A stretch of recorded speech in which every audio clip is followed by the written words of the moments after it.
so the Scott Adams idea that systems are better than goals. The goal basically says, here is a signpost, and when I reach this, I've succeeded. But there's something inherently broken about that system or that approach, because what it means is you're in a failure state until you reach the signpost, and then it turns out once you reach the signpost, it's a massive anticlimax, and you just create a more distant, harder to reach signpost.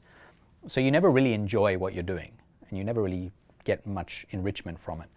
The systems idea is an alternative, which is to say, let's imagine that your ultimate goal is to write a book. It's to write 100,000 words.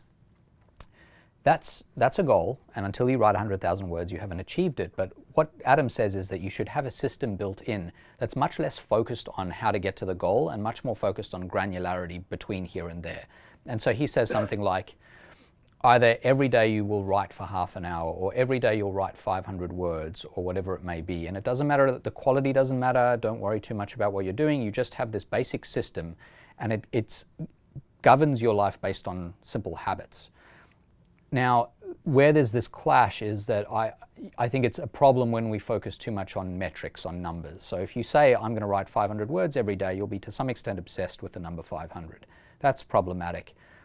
But I think what happens over time is that system becomes ingrained, and you get very used to what it means to write 500 words. You recognize it on the page or on the screen, and you don't become so focused on 500. It's sort of a way of getting you started, but then a week or 2 or 3 weeks later, it's become a habit, and you just sit there and you write.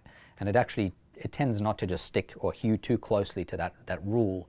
And you do become much less mindful about the number and much more mindful about what you're writing. So I think it does work. And it certainly works better than being fixated on that number 100,000 at the end of the whole process of writing the book. So that's the suggestion.